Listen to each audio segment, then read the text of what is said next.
It's that time of week again. It's time to unpick the drama in Summer Bay. I'm Cy Hampton. This is Coastal News, an unofficial home and away podcast, season 2. And coming up on today's episode, we're talking about the uncovering or reveal of the attacker of Tarnay and the stalking story. Marilyn continues to unnerve Irene and others as well this week with her behaviour. Nick and Bella do a digital detox but miss some information about family safety.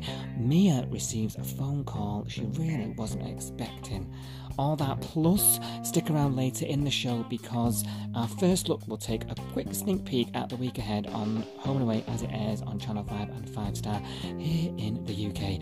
All that and more, stay with us. It's myself and Sophie. Let's do this.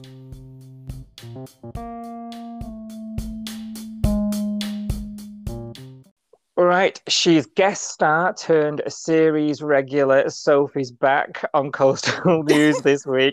Oh, Sophie, I thought of that introduction for you for like days ago. I'm finally out of my system.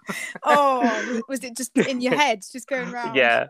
I was like, we could say that. That'd be a good way to start the episode. Oh, thank you. I'm honoured. Been promoted to series regular. Thanks for coming back. No worries.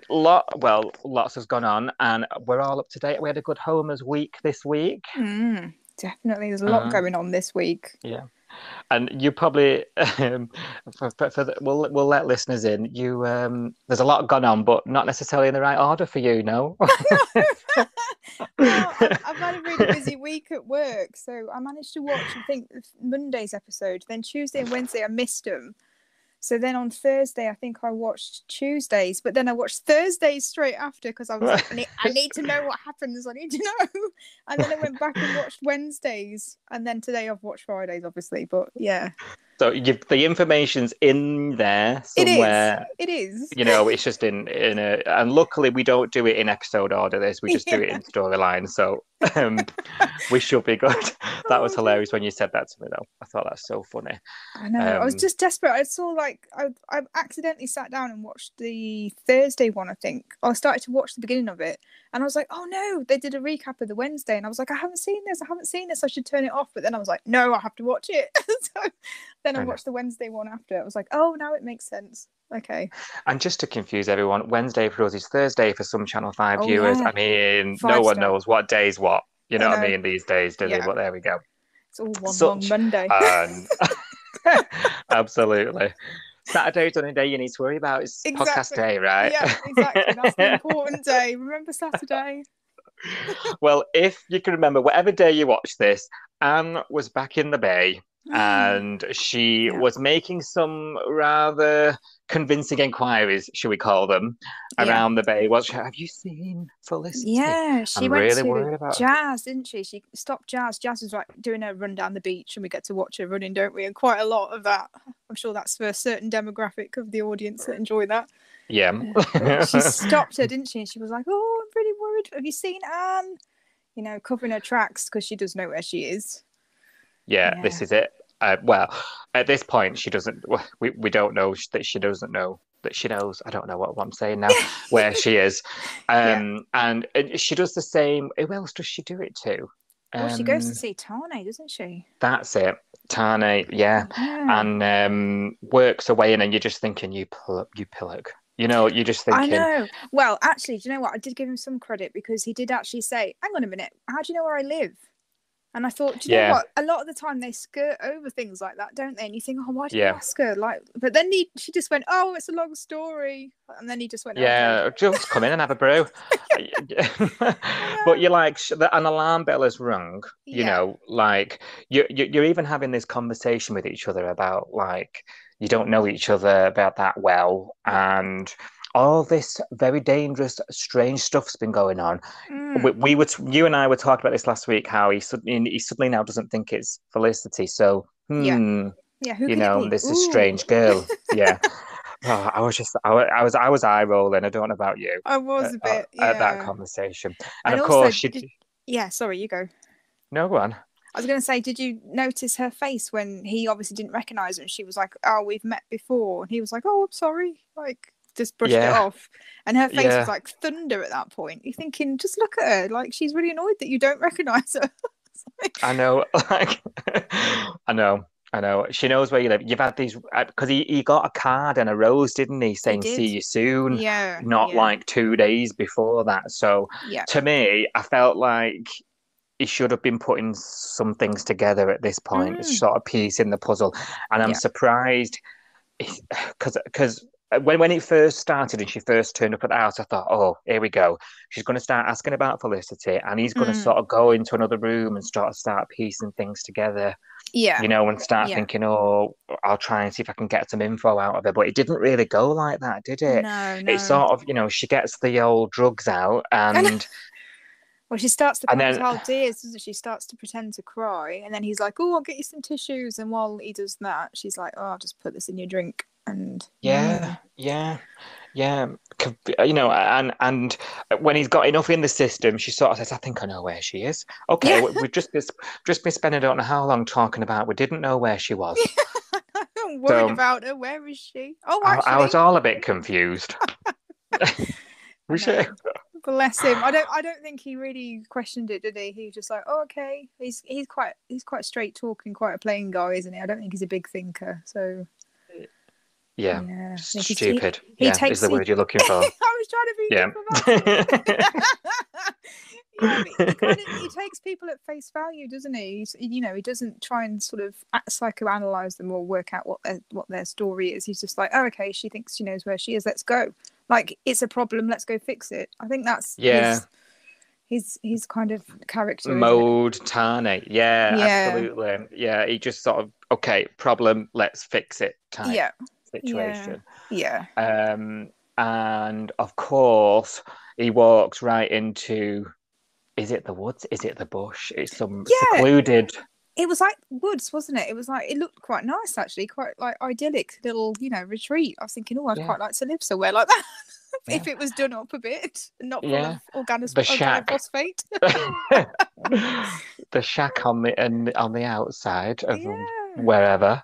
And then he goes to the door first. Oh, like, I wonder what this is. I'll go first and have a look, and I feel a bit dizzy, and I'm still not questioning any of this. He was rubbing his eyes and stuff, wasn't he? He was like walking up to the house. He was like rubbing his eyes, and he was like looking, and it shows you him looking up, and you can see through his eyes, can't you? I love the way that Home and Away do that when it looks all blurry, and you're like, oh, he's drugged. He's been drugged. Dramatic music again.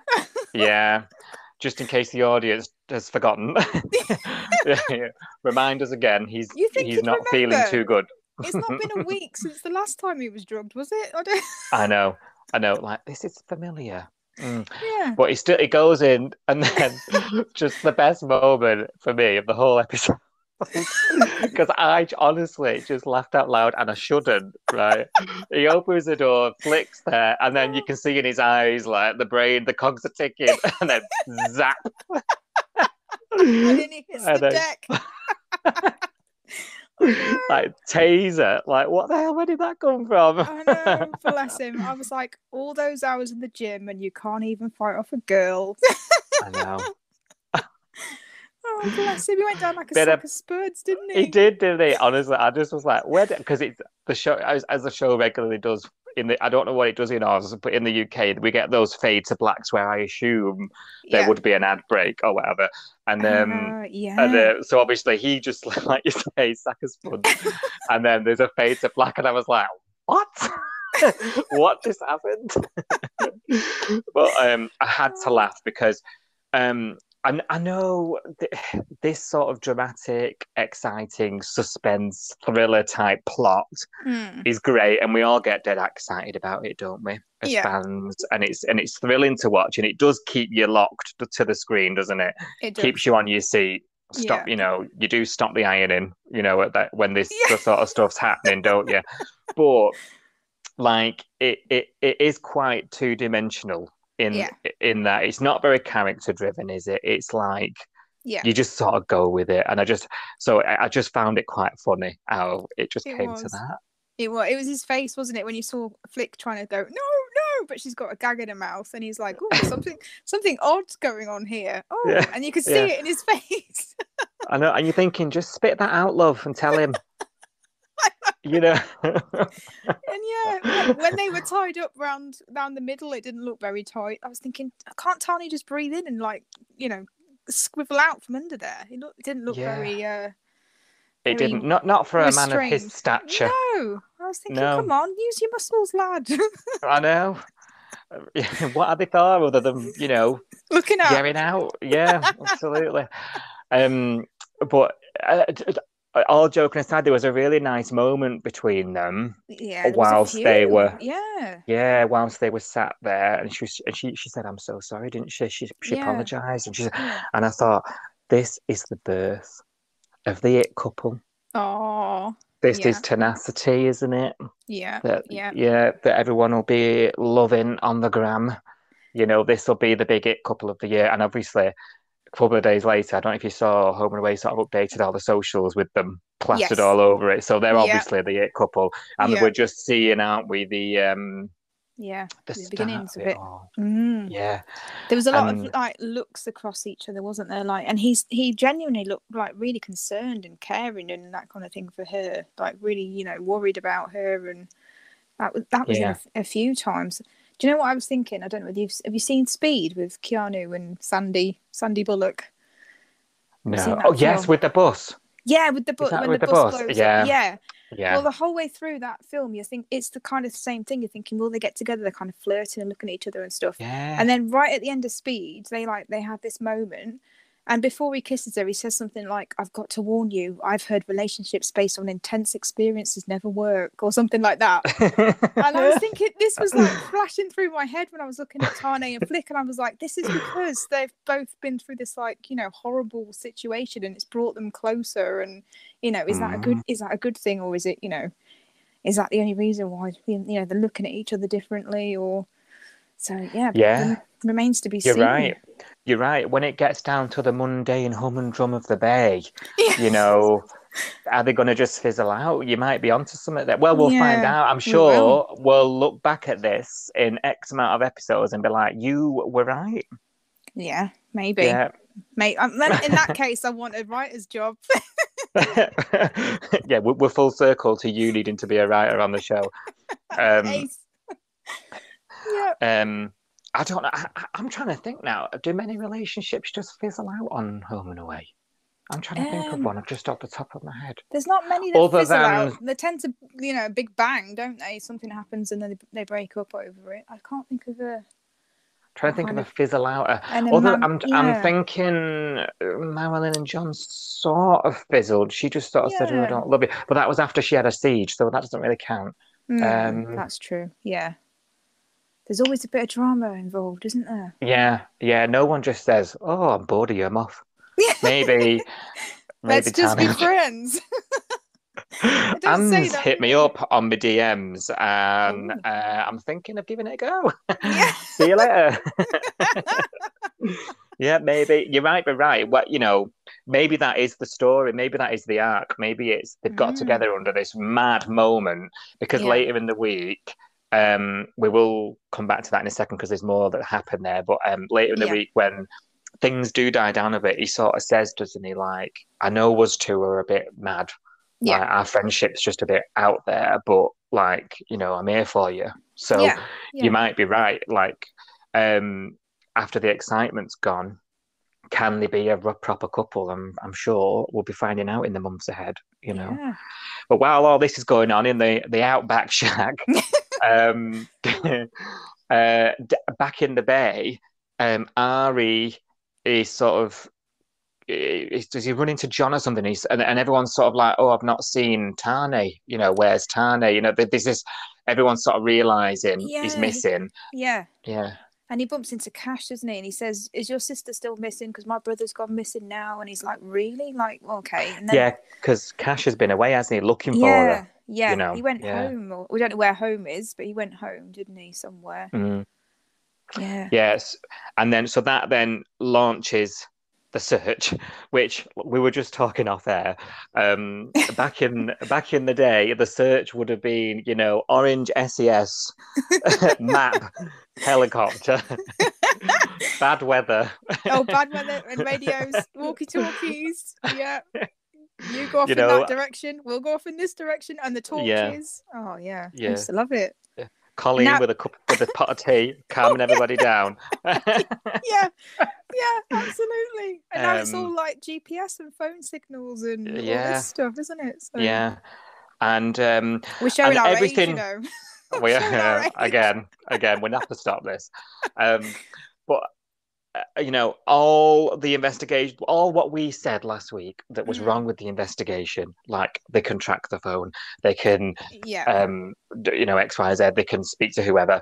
All, yeah, all, all sort of happened. The investigation just sort of then happened within a yeah, couple of minutes, yeah. and they found themselves at the shack, realizing what's going on, just as the the fertilizer was being released with hazmat and Oh, I was laughing as she's putting her wellies on and her gloves on and taping her wrists up and stuff. I was like, oh, go on, girl.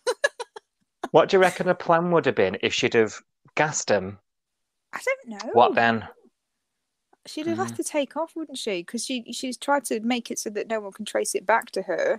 But then it's not suicide if you're tied to a post and No. Oh, she might poisoned. have staged it once they were unconscious, maybe. Ah, yeah, possibly. I wonder if Yeah. she could have staged it and then. However, again, we'll just briefly discuss motive Mm. because obviously jealousy that comes out when she says, it was Yeah. me. You Don't never you know looked it at was me. me?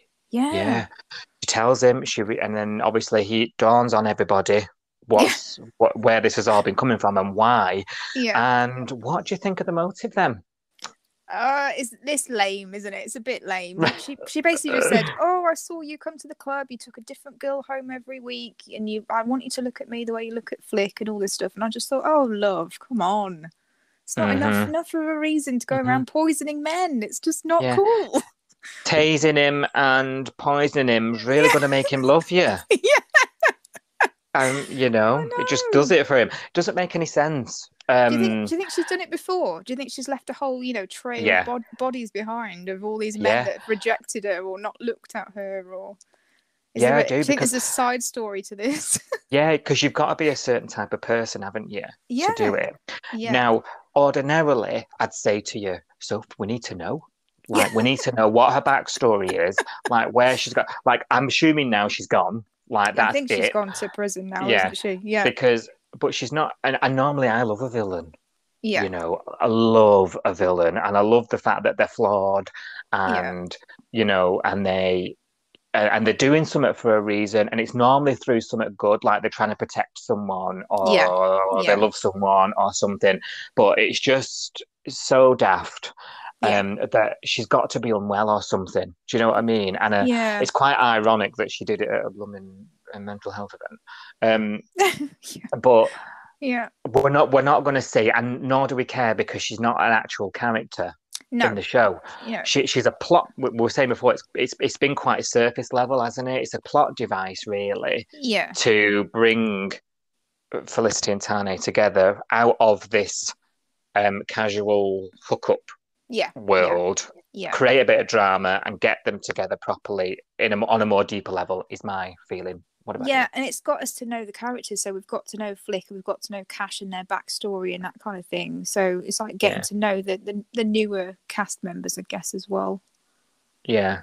Yeah, this is, and it's funny. Yeah, that's a really good point. It's actually introduced them a bit better, hasn't it? That's true. Yeah, Because later in the week, obviously, um, like Cash is back now, and she sort of gives, pardon the pun, she gives Cash the flick. You know what I mean? Like she she says, does. and I don't blame her. I said, didn't I? I No, won't blame. I yeah, tell them all to rack off.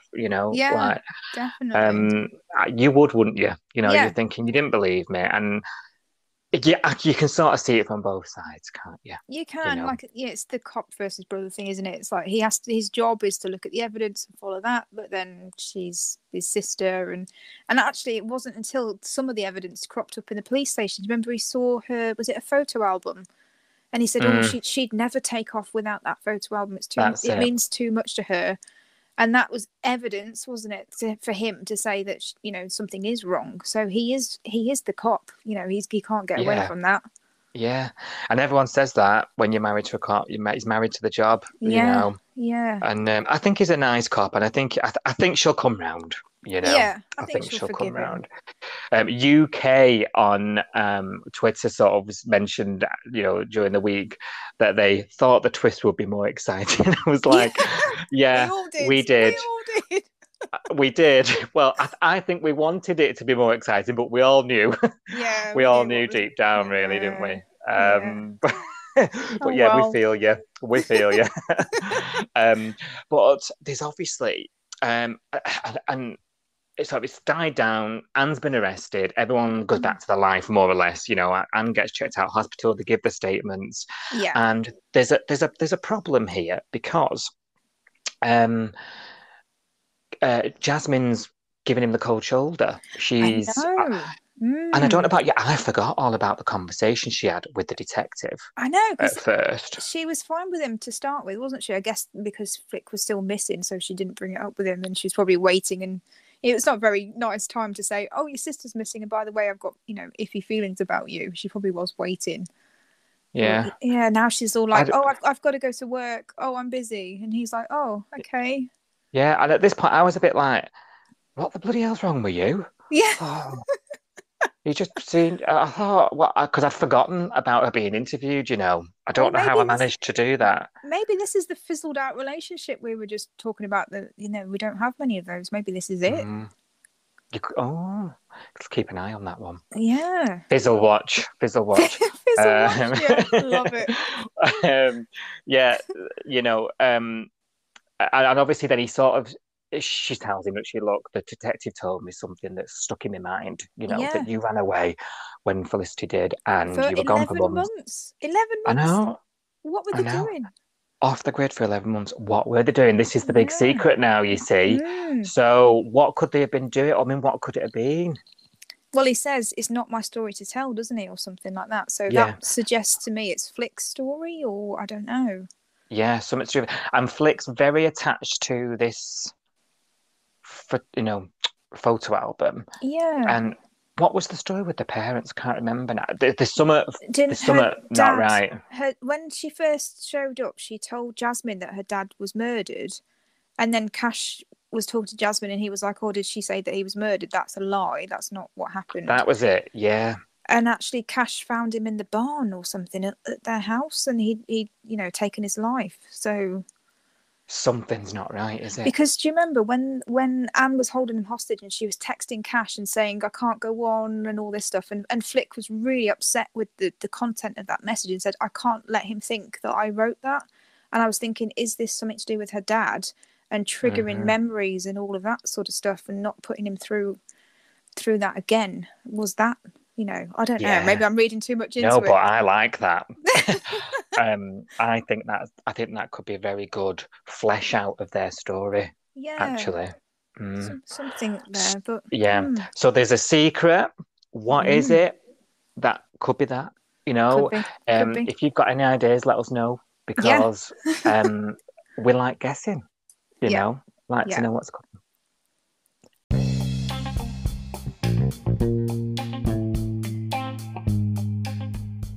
Just want to take a little minute just to a little ask of you guys, really, if you can rate and review the podcast on Apple and Spotify, just to help support it. And you can do that on all podcasts that you listen to these days. It does help the podcaster bring you more of your shows, and really help us grow this show too. Thank you. Definitely. And elsewhere, Marilyn is Marilyn. She's struggling to sleep. I thought of you immediately. I think I tweeted you, didn't I? Yeah.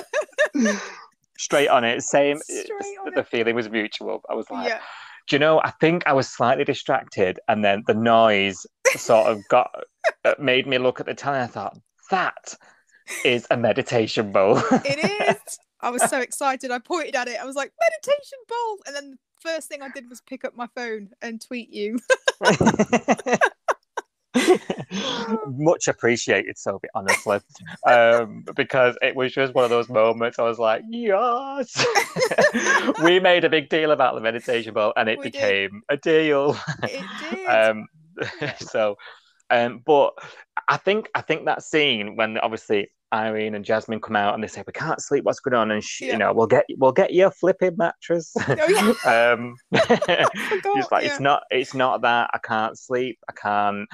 I thought then we saw a bit of Maz's vulnerability sneaking back in. Yeah, that's what I thought. I thought, okay, she's obviously going back to the old Marilyn, because she was really upset, wasn't she? And she said she keeps having flashbacks to being in the coma, and she was scared that she wasn't going to wake up and all of that sort of stuff. And I can't switch my thoughts off.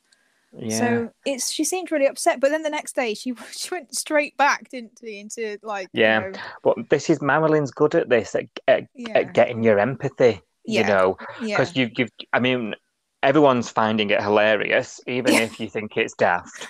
Everyone is laughing at it, but she's being downright rude to everybody, and so because it's so out of character, it's funny, you know. And not to Irene though. No. She's not funny.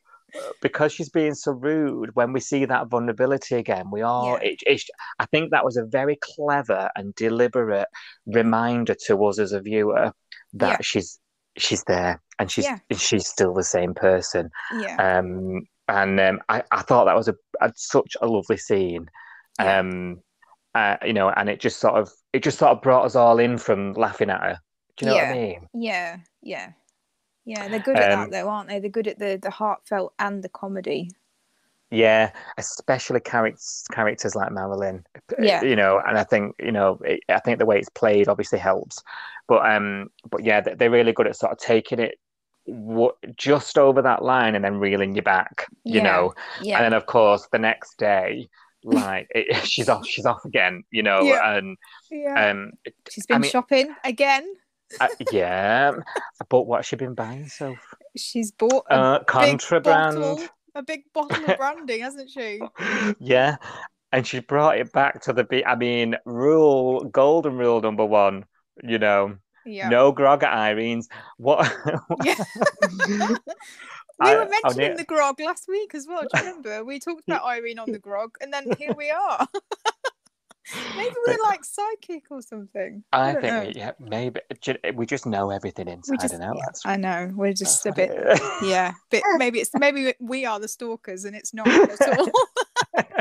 Clearly, but I thought, do you imagine if those two just cracked open that bottle now and we just did we could have just done a late night special episode. That would have been worth watching. Summer Bay After Dark. They've never done that, have they? They've never done a kind of like, X-rated version of Home and Away like they do with some of the other soaps. I'd quite like to see that. That'd be quite interesting. That'd be good. Do you remember the Riverboy era? I do. I loved the Riverboy era.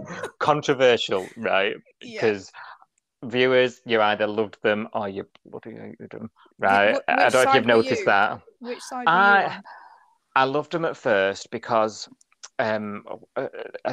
major tangent. I think our viewers are going to have to get used to tangents. Our listeners will have to get used to them. Oh yeah. I loved them at first because they shook the show up. And we're going back a while now. And when did they come in? Like 2010, 2011? Oh, it was a long time ages. Ago. Yeah. Obviously, they shook the show up, didn't they? And I felt the show was a bit stale. You know, before that, it was getting a bit. It was the whole Aidan and Belle.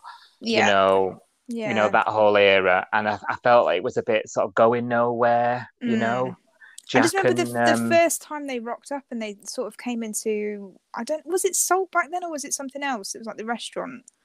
Angelo's, that was it, because he owned it. That was it. And they kind of rocked up in there and everybody looked at them, didn't they? Because it was like, you're not from around They were here. wrecking the place, and everything just got much more dangerous and a bit more exciting. The music got louder. And everything just got very dangerous. So, so they did a couple in the Riverboy. They did a couple of specials in the Riverboy era. Did you watch them? Oh, they did. You're right. Yes. Yeah, a couple of like movie length specials, didn't they? They did. Yeah.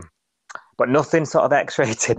But maybe Maz and Irene could have been the first opening a bottle of whiskey. Oh dear. Yeah. But yeah, as the River Boys sort of went on, I was getting a bit fed up, but I'd taken over everything. Yeah, but, I was a fan, I'll be honest. Yeah, most were, but it's funny when you speak to some long-time Homer's fans like yourself. Yeah, it's like they scoff at the Braxtons. Really? Oh, yeah, gosh. like they ruined the place. It's no longer about fostering. It was too much. Like a lot of long-term viewers like because people remember I'm things here for the drama. Yeah, we're gonna get a lot of comments this week for me even talking about this whole Braxton thing. Yeah, they polarize people, but I still think, regardless of what you thought of them, obviously they spawned a lot of specials and made a lot of money for the show. But there are some families out there, and whether you liked them or you didn't, to go down in home and away history. The Braxtons, the Sutherlands, the Stewarts. Yeah. There are families that deserve it, whatever you thought of them. So there we go. Definitely. That's enough about the past. Oh God, no, it's all right. That's one thing as well. A lot of people say is that we don't acknowledge the past enough. So there we go. Yeah. So obviously she's got this booze in Irene's, and it's a big no-no, isn't it? And Irene tells her. Oh, but Marilyn doesn't want to hear that, does she? Because, to be honest, I felt a little bit sorry for Marilyn. She has been followed around, nagged constantly by Irene all week. She nagged her about giving that free carrot cake away to the detective and flirting with him. And that was just a bit of fun. It was just funny. Yeah. She didn't do anything wrong, really. So I felt Irene was a bit sort of, I don't know, that was a bit OTT. But, yeah. I think Irene's losing her patience a bit. I think, when I talked about sort of empathy for Marilyn and that night when she had the meditation bowl, I think Irene also felt it.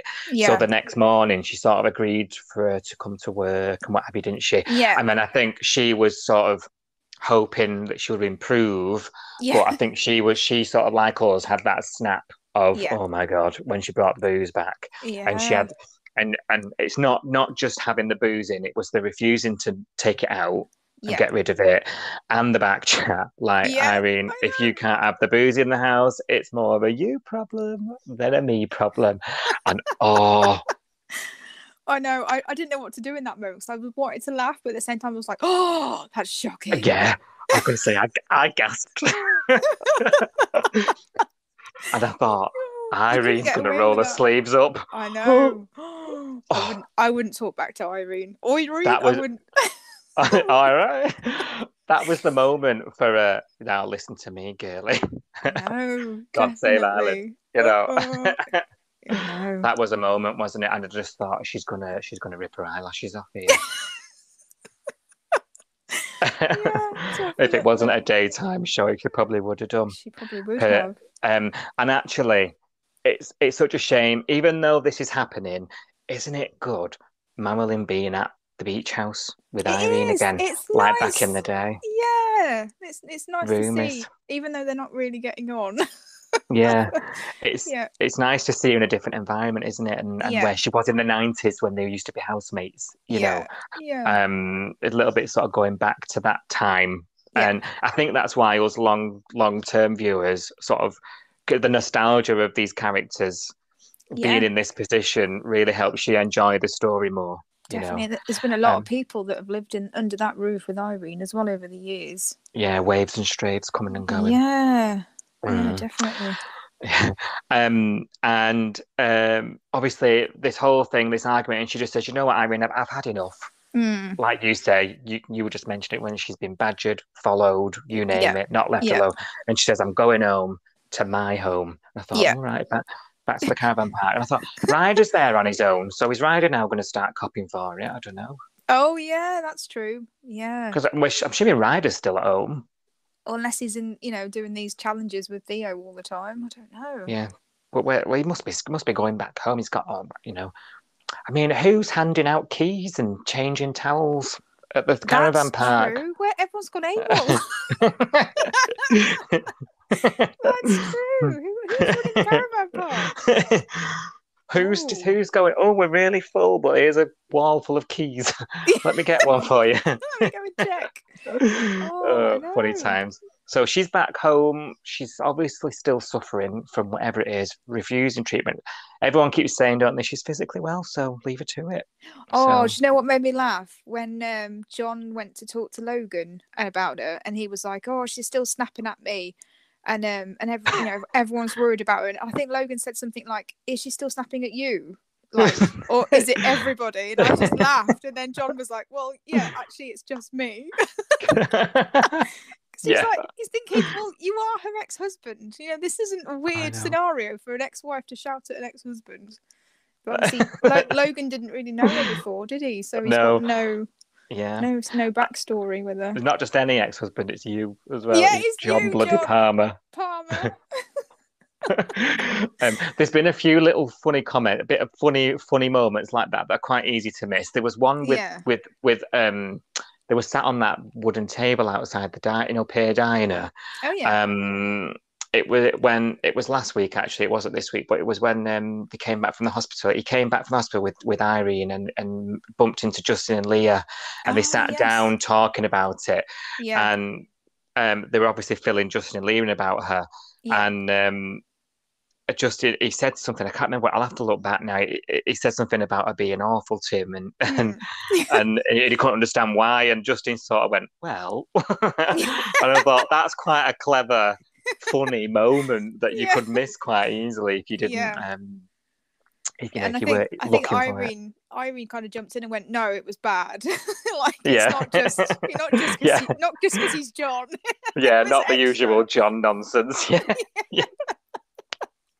I remember that. Can we talk as well? We wouldn't be a good coastal news service if we didn't mention how dreadful the weather has been in Summer Bay this week. It has been. My God. Did you see Leah and Justin on the beach with an umbrella on?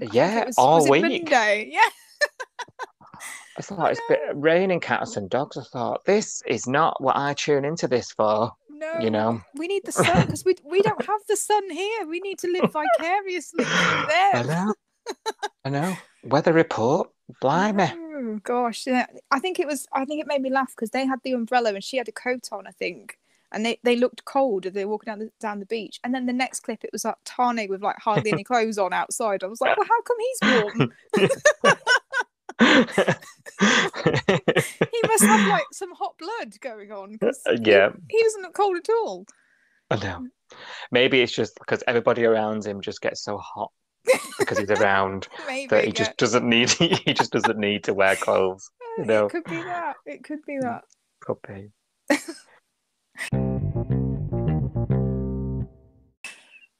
Now we need to talk about Dean and Ziggy, and we're going to have to rewind a bit and apologise to people because we told them we'd talk about it last week, but we forgot. Just got carried away. There was too much going on.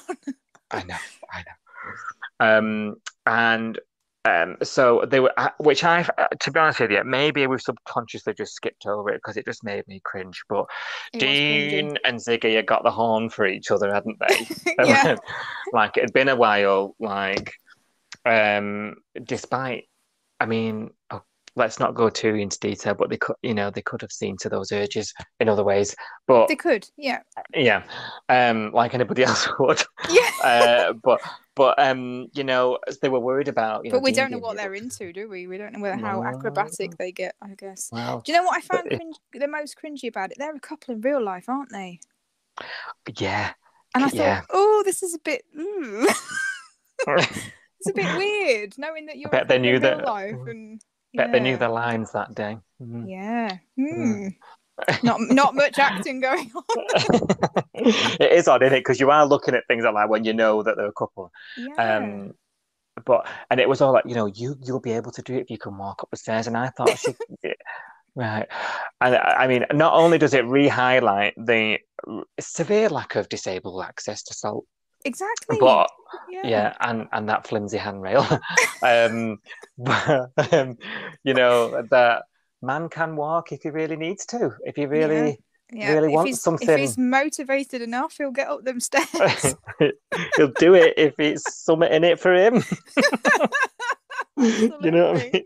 I just found the whole week a bit odd this week because, like, he can barely get around. He's hobbling around and he's trying to get up the stairs. But she's like, "When are you going to drive? Are you going to drive? You're going to get in the car? You're going to drive?" And I'm like, I know. I don't She's think I'd want to be pressuring him, isn't driving. she? Is she putting this pressure out? Where's this pressure coming from? Well, she had a bit of a rant at somebody. I can't remember who she was talking to. And she said, "Oh, I'm late for work because I'm ferrying Dean around everywhere and it'll be better." Oh, I think it was to Mac, wasn't it? It was to Mac and Logan. Yeah, that was it, yeah.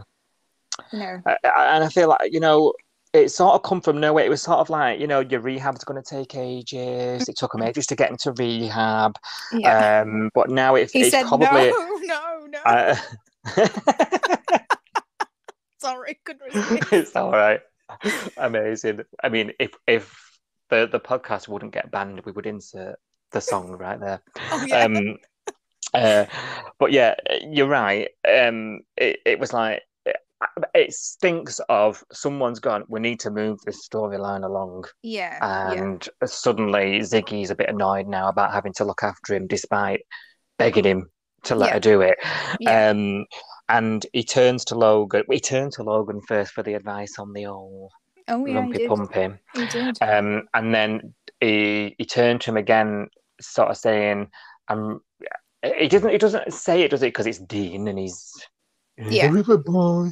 But Logan sort of goes, straight away he twigs and sort of, you know, okay, he's got a bit of something mentally happening here. He doesn't want to get in the car because he's not over what's gone on, isn't it? Well, it's a good job we've got Logan and he's got all this experience with PTSD and everything else that he's come in with, isn't it? Because he's like super doc, isn't he? He is Miss Dr. Adventure. He is. Yeah, it is good, and he's straight on it, isn't he? And he sort of gets him in the car, tries to turn the ignition on, and he doesn't, and he, you know, like happens on soap. No, can't do it. But then it's actually Ziggy in the end that gets him behind the wheel. Yeah, but she says, just get in and turn the engine over. We're not going anywhere. We're just, that's it for today. That's as far as we go. Whereas I think Logan was expecting him to get in and drive and all of that stuff. And I think she's trying to do baby steps with him, isn't she? And go, right, it's just this. We're not going anywhere. We're just turning the engine on. That's it. And then we're getting out. Yeah. Cured by Monday. I'll put a tenner on it. Oh, definitely. He'll be tearing up and down that road. He will. Chasing some reprobate. It's not cars he needs to be feared of. It's bloody CGI kangaroos. Oh, I know. We have to see that clip one more time. Oh, no. Even in the flashbacks this week, you know. I know. I tell you what needs to happen. He needs to, they were saying the other day that they live so far out. They live all this in this remote house, not near to anything. A farm, yeah. What needs to happen is Ziggy needs to be in trouble, and he needs to get him in the car quickly and get her somewhere, and that will snap him out of it, and he'll have to drive her. That's what you're right. They're going to have to do something like that. I think. Just to like something that makes him do it. Yeah. She'll need urgent treatment or whatever. She stubs a toe or something like that. I was actually saying, just get the bus and just shut up. I know there's a bus. I know there's a bus to that farm because Dex used to get it. Dexter used in April. To school. So don't kid me. Like, there is a bus service. I think there's a bus to Yabby Creek from there as well, because I think they used to go on to Yabby Creek on the bus from there. And didn't it flip over and they all nearly perished one season? Oh gosh, yes they did. Yeah, the bus to Yabby Creek. So there we go. So just get the bus and quit whinging. There you go, love. Come on, get your mustache. No sympathy from myself also. Oh dear.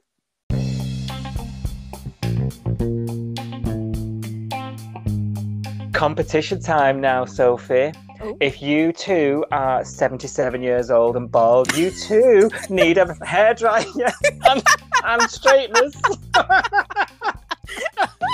I'm glad you mentioned that.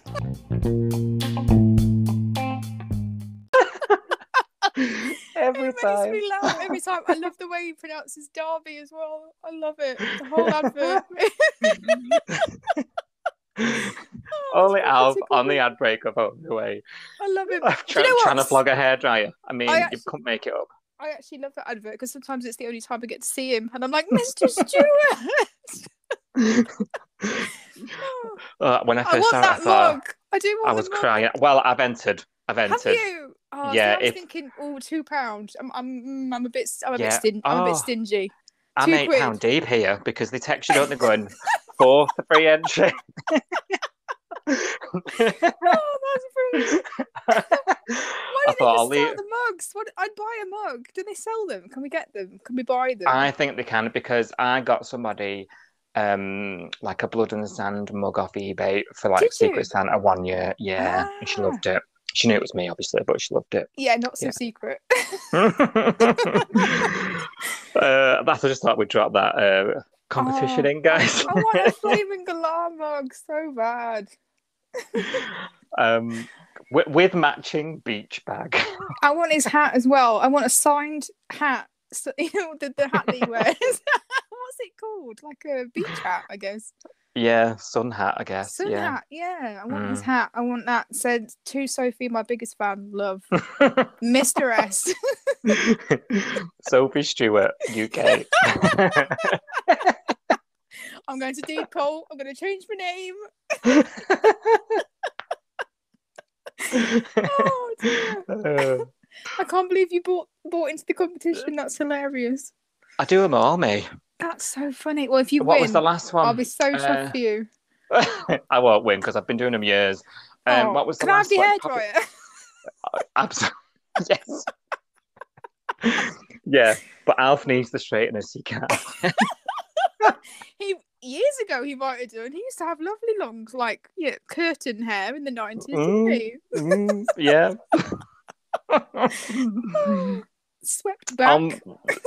On with the Bay action. Oh, dear. Oh, we're getting hysterical now. Dear. Oh dear.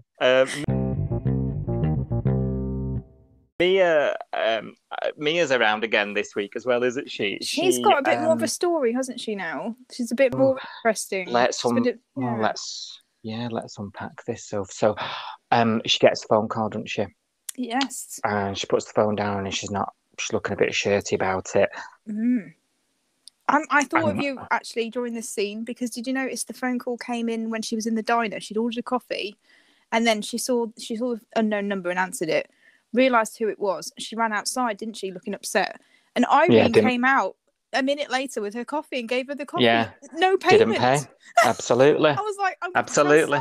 About Nobody pays. Nobody pays. Yeah, absolutely. Gosh. I did notice that. I noticed, but like you say, you notice these things, don't you? Yeah. But obviously, Ari, he rings again, doesn't he? This person later on, and Ari's in view, and he knows when she says it's nobody, it's just an unknown number, and he knows. So he goes, Mia, and he knows she's lying, and it's baby daddy. It's the bombshell. Yeah, Matthew, I think she said. Was it Matthew? Yeah, Matthew, Chloe's father. Now that's not all she says, is it? And we maybe need to do a bit of a they did on TV. I don't know. Did you notice there was a warning on the TV? There was trigger warning. Yeah. So maybe this is your warning, people. This is sensitive before we start discussing it, and trivializing something so serious. Like we tend to now have a habit of doing. I know, we're bad people. It's drama. It's fine. But Mia explains, doesn't she, to Ari, sort of sits her down and is like, "What's going on? I thought he was long gone." And Mia explains what happened.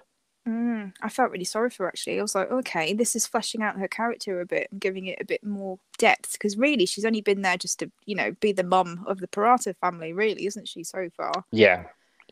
And now she's got her own sort of like backstory going on. Yeah, I think it's really sad, actually. And regular people who have followed this podcast from the beginning will know I don't really like her, right? No. I don't like Mia, because I was a bit. I liked Mac and Ari, and they were only just sort of getting their groove, and she turned up, and I didn't really like her, and I don't like Chloe, and I've just not really warmed to it, and I have tried, and especially given what they've gone through since she arrived as well. Yeah. I have. I'm not completely cold.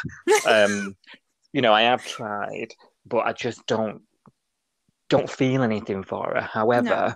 obviously she's explaining about being attacked. Yeah. You She was know, only and that 16 and yeah, really and young. obviously really serious Yeah. attack, really serious issue for many young people, obviously.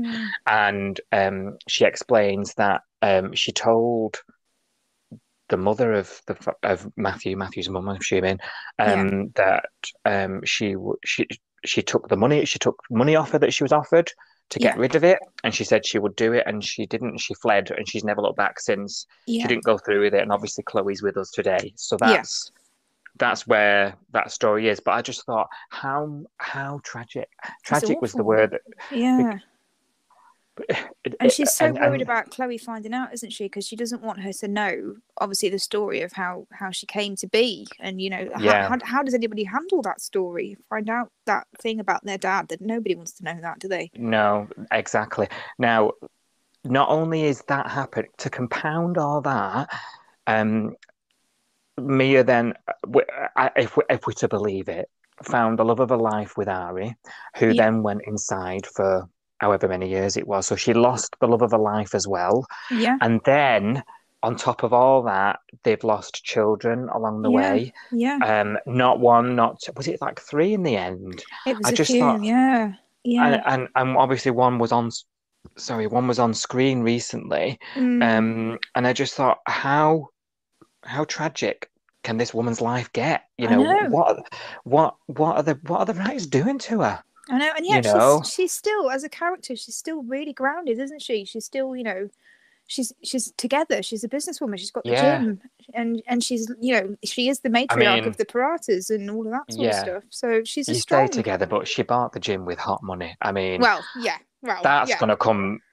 I'm surprised it's not bit someone on the bum yet, but that's coming. But you're right. She's not completely off the rails. No, she's living a function life, isn't she? Yeah. So this looks like it's going to bring some more stuff back up for her. And I just think, how much more does this woman need to go through? I just thought, and then the adoption stuff went sour, didn't it? She needs a happy ending, really. She needs something good to happen to her. Yeah, none of it's good, is it? And so I don't like her, but I don't wish any of this on someone. Blooming heck, it's a lot. Yeah. Now I wonder. We're assuming that, and so did Mia. She said it, didn't she? He must have found out about Chloe.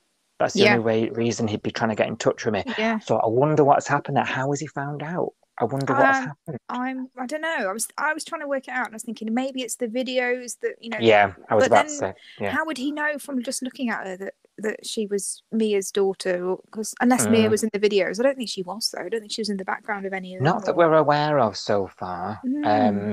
Could it be the business?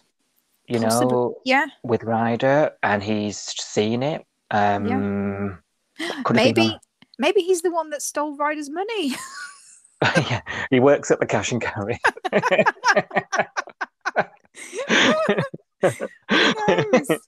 So there's a few questions here, and I'm sure we'll find out very soon. But this is going to be one of those stories that's going to be really difficult, I think. Yeah. Even though I'm sorry, I just don't like Mia.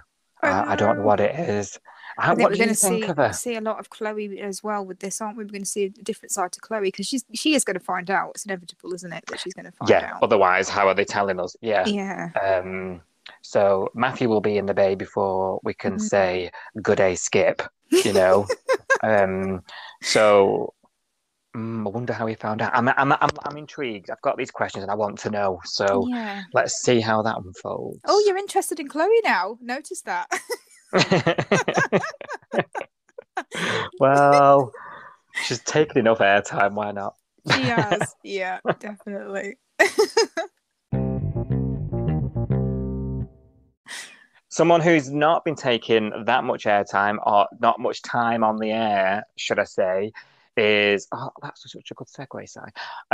Bella and Nick and their digital detox. Oh my word! Yeah. Which I thought was unrealistic and unreasonable at the beginning. I thought, that's not going to happen your age, but actually ended up resulting in which I thought was going to be another row between them. I thought, oh God, I've rolled me out. Here we go again. And him missing the news about Tane going missing and nearly dying again at the Outback Shack. Yeah. So I thought everyone's phones was back on pronto, weren't they? Trying to work, find out stuff. And were we not just saying last week that Bella needed to do something? You called it. You were right. But spare part she was at Summer Bay Arta. Clearly not found her niche yet, though. No.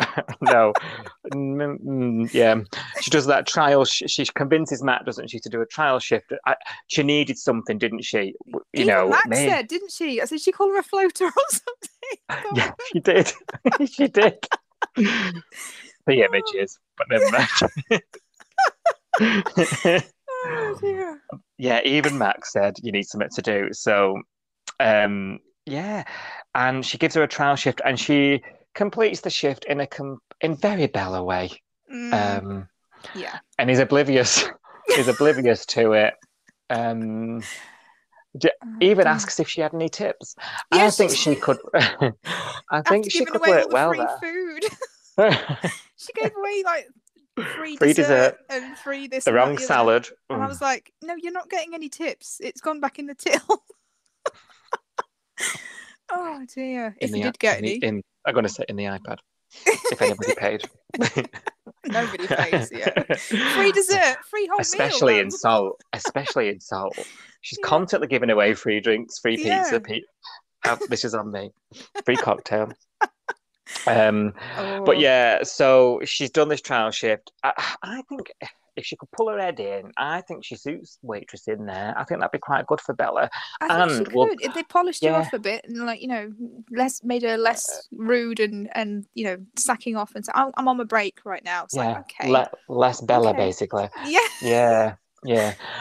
Because, and also it'd be a really good opportunity for her as a character to integrate with the bay, because it's a communal space where a lot of characters cross paths, so she can get in with people's problems. She could be the ear that, because that's why Ryder's so successful. He works at Salt, so people go in and get drunk at the bar, and they lend on, they lean on his shoulder, don't they, when there's something going on, or and that, I think, for a character to be grounded in the show, they need to work somewhere like that, because it means they're involved in other things outside their bubble. So I think it could be good for her,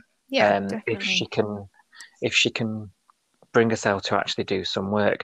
I know Catkins, who talks to me a lot on the Twitter about, and she has a lot to say about the show, and I really enjoy reading her views. So if you're listening, Catkins, hello. Hello. Hi, thanks for listening.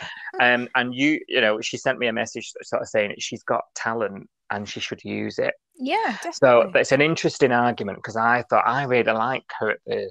I saw her at the being a waitress and doing the trial. I thought, I quite like that for Bella now. Move on. Yeah. Or should she still pursue the photography? I don't know. What do you think? Yeah, I think she did obviously get snapped up and into that whirlwind, world of photography. So she does have an eye for it. She does have a talent for it. It would be a shame for that to go to waste, and she just, is a waitress, forever. That would be awful. But there aren't many careers in the Bay, are there now? I mean, unless you work in the diner, the garage, Salt. Where else is there? And obviously the surf club with John. And I mean, and the best job of all at the garage, because Theo's not put a day's work in since he started. I know. So best job of the Bay, that. Yeah, there's not a lot of work. Yeah. It's like you've had a day off every day, love. Come on. Since the one day you turned up and buggered off anyway. Yeah, you're right. There's not a lot of opportunity. So could that be her pilgrimage off out of the Bay at one point? Yeah. I don't know, because I think it's such a part of her, the photography and everything, and she sort of started to we were talking about her not trusting Nick, weren't we, last week? And we sort of went down that road of her sort of overcoming that affair business. But is she truly, because the social media was an issue for her, that kind of thing. So it's niggling away, and we spoke about that at more length last week. But I think if she can get past that and get back into that for her, not for Nick, I think that could be her making. I think. Yeah, you're right. Yeah, she does need to focus on what it is that she does want. Maybe this trial at Salt will make her realise what she does and doesn't want to do. I don't know. Yeah, I agree. And Colby would have wanted her to carry on and make something of herself. Give it, and she's another character. Her upbringing was really sad, and the way, she's not had a good life really. So you want good things for her, despite what you think of her. Yeah, absolutely. You want her well. And third wheel, Theo. Third wheel, Chloe. And are we settling on Reject Rider? I think it suits him now, doesn't it, Reject Rider? Yeah, he's out on his ear, and he's like you said, he's now the third wheel. But never mind. He's and they're obviously at this online challenge business. Oh, I felt a bit sick watching the drinks challenge. That made me feel a bit. Just letting you know that it's slightly out of date. I know, not fresh. I was like, oh no, I wouldn't even want a fresh one. Never mind. No. The punchline being, of course, he glued him to the stool. Oh, that was actually quite funny. But he did recover really quickly from that. It was like, oh, I'm stuck. Oh, it's okay. I'll take my shorts off. He came to that conclusion really quickly. He did. Did third wheel come to that conclusion, or did he seize an opportunity? What's the right phrase? Because I thought that was a really good opportunity to get his posterior out for old Chloe there in the corner. I thought. Yeah, but the reaction wasn't great on her part, was it, for him? And it did look like it crushed him a little bit. Where she was calling him a clown and going, "Oh, I need some eye wash." Yeah, and he saw his ass a bit, didn't he?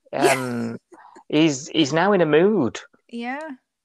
His third wheel. And Justin and Leah have picked up on it, and even they've picked up on the reason. Like they're sort of now telling us, aren't they, that he's into Chloe, but it doesn't look like she's interested. Yeah. And Leah's doing the whole "I'm worried about rubbish," and Justin's sort of having these conversations with him about girls and however, you and I were talking last week about we actually think Chloe does like him. She just has a little bit of a conscience in that she doesn't want to hurt Ryder. Yeah, because obviously there was the kiss, wasn't there? Yeah. Which actually someone replied to a tweet on our episode last week. Entwined Wine, if you're listening, said she's a fast mover, isn't she? Thought, yeah. She wants it, but she's telling herself. I think she's restraining herself. What do you think? Yeah, definitely. Like you say, I think she's a bit worried. Maybe she's worried about what people might think. If she flits from Ryder to Theo within a heartbeat, what will people think about that? What will Ryder think, and all that sort of stuff. So, yeah. But I think she'll probably give it a week, and then, actually. I think as well. I think there might be a few things sort of running through her mind. Is it doesn't want to hurt Ryder? It's only been a week, like you say, which is a lifetime in the Bay. Things move fast, and also if something goes on between them and it messes up this video plan, then they can't pay the debt back. That's true. Because they're even paying each other, aren't they now? Like they went round to collect the money. Yes, I did. I was like, oh, absolutely right. She said, ludicrous. Will you give Ryder his share? And he goes, yeah, I'll transfer the $500. I was like, whoa, whoa. Absolutely. I was even trying to do the maths. I was like, that's $1 a year or something. I thought that's ridiculous. It is pretty, gosh. Yeah, it is a bit nuts. It's one of those storylines, isn't it? It's a little bit like we'll go back to Tenacity. It's a little bit like all that drama. It's not about what's happening now, is it? It's about getting the couple together and getting them there. The ticket is that Theo and Chloe will be together, and Ryder will be exactly what we're calling him. He'll be Reject Ryder, and we'll all feel sorry for him. They need some more newbies, I think, because who else can he go out with now? There's nobody left, is there, in the Bay? Ryder, you mean? Who can you Yeah. go with? Well, Ryder, they missed a trick not making Ryder gay, in my opinion. I've said this Yes. from the beginning, but I know he had that Oh, that guy. he had the kiss with Yes, John and Marilyn's oh, I can't remember his name. When Raffi was in it. Yeah, it was like a foster kid, wasn't he, that they fostered? Was it Ty? Yeah, that rings a bell. Yes, I think you're right. Something like Because that. he was gay, wasn't he? And he sort of took a shine to him, and he did. handled it really well. And it was obviously one of those storylines that was a bit like, because an issue-based storyline for young gay kids, Yeah. But I think they've missed a trick. Imagine how good it would be. Alf Stewart, of all people, has a gay grandson who's in the Bay permanently. It would have been so good. I think they missed a trick. So second to that, I think him and Bella suited each other, and they've got this really good friendship. But could he do that to Nick? Could he do that to his friend? I don't know. No, I don't think it would happen now. I think I think it should have happened way back. Do you know what I mean? I think there was an opportune moment for it to happen, and that's passed. Yeah. But that's another missed trick, I think, with Ryder. Yeah, that's food for thought, isn't it? Yeah. But you're right, there's nobody he could, there's nobody for him. I mean, he's clearly in the platonic zone with Bella, who's a similar age to him. Yeah. And there is nobody now, is there, really? And there's nobody younger, is there? There's a whole heap of young people that used to be in the show, used to go to the school and all that stuff. There's no young families anymore, or no, there isn't. And I don't really miss it. I know, but I think there's a limit to then what they can do with the characters, because these characters are getting older as we're watching them. They're playing the kind of the clowns and the young people, but actually Ryder and Theo, they're not that young, are they, to be doing this sort of teenage stuff? No, well, right. If that what kicked off the whole stalker story, and when Theo kidnapped Ryder, it was his 21st, wasn't it? Yeah. So Ryder's 21 now. Chloe's he's been 20. On the show for and the actors normally want to move on, don't they? Yeah. So I think we're probably about to enter a period of change for the show, because we've had these lot have been here quite a while. Yeah. Every so many years there's an influx, isn't there? We get a load of new characters, and we get a load of. I imagine it's coming, because, like you say, we're running out of people, man. Yeah, there's a lot of the oldies. Yeah. Yeah, and there's a lot of the kind of the middle ground, like Justin and Leah. Yeah. And Ari and Tane and all of those ones that are kind of 30s to 40s. Yeah. I don't think there should be a new family, because we've had a few new families lately. When I say lately, I mean this is within the last 5 years. Time flies. But because obviously we had the Estonies came in as a nuclear family. Yeah. The Paratas came in as a family. So we've had a few of that. So we need some more troubled youngsters with secrets washing up. Moving in with Irene, and Irene turning their life around. I missed that. Yeah, but you see, Irene's got a family. She has. That could come back. Irene's got, Damien. Finn. Damien, Finley. And all the grandkids. There's things that could happen, and who knows, it might do, because next year's a big year. Is it 35 years, 2023? Oh, yeah, I think it is. No, hang on. So maybe we'll have some. Maybe we'll have some. Yes, it is 23. Yeah, because it started in 1988, didn't it? Yeah. So it'll be 35 next year. So maybe we'll see some of that. But and that's a good way of getting them attached to some of the legacy characters as well. Who knows? Gosh, 35 years. That's crazy, isn't it? It is.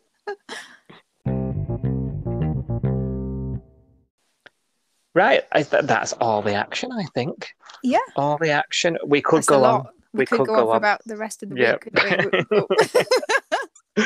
We'll leave it there. We're probably lost everyone at this point. If you're still here, bless you. Thank you. Please rate, review, like, subscribe.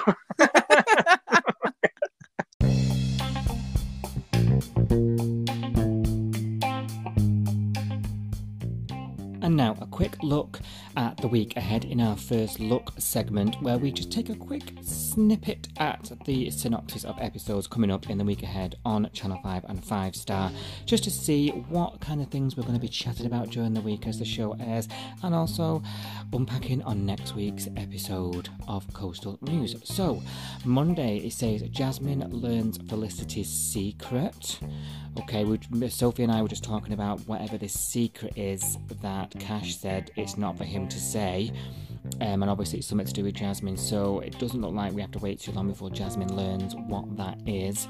That could be interesting, because I really do need to know that, as you just heard earlier in the episode.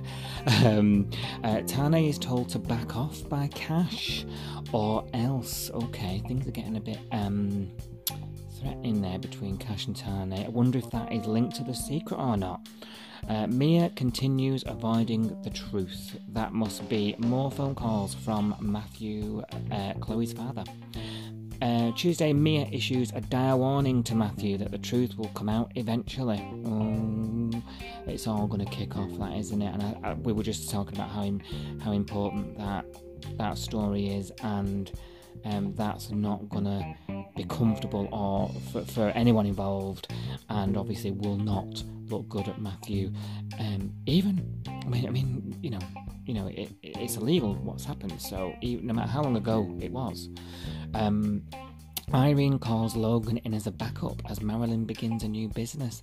That sounds very interesting, because I wonder if Marilyn's still being this new Marilyn. Marilyn lodges a surprise complaint. What on earth is that about? Clearly Marilyn is still being new Marilyn by Wednesday. Mac struggles on how best to fire Bella. Okay, that was going to happen, wasn't it? Because Bella's not doing well, as we've just spoken about. So nothing new coming through there. Justin and Leah get an abrupt shock. Now then, what could that be? Is that Theo related or something completely different? Thursday, Dean hurries out to the surf. Nico works to discover his passion. Yeah. Nick's a bit lost, isn't he, as well, with the lifeguard surf club thing. Maybe Dean needs some help. I'm reading between the lines there, and Nico realises he's around and could help. I don't know. Leah is pulled away by a sudden call. Something's going on with Leah this week, by the looks of it. I wonder what that's going to be. I'm looking forward to seeing that. And finally, Friday, Marilyn becomes more and more vulnerable. Ooh. So with no sign of Marilyn, really getting any better there, Dean has to face his worst fears. Okay, what could that be? Something about his recovery, maybe? And Logan struggles to reason with Marilyn. Very Marilyn heavy week ahead, I can see. Right, that's all we've got time for. All this will be all discussed as the episodes air on our social medias. Make sure you follow on Instagram and Twitter at Coastal News Pod. Until then, I will see you next week. They come round fast, so it won't be long. I'll see you then. Bye-bye.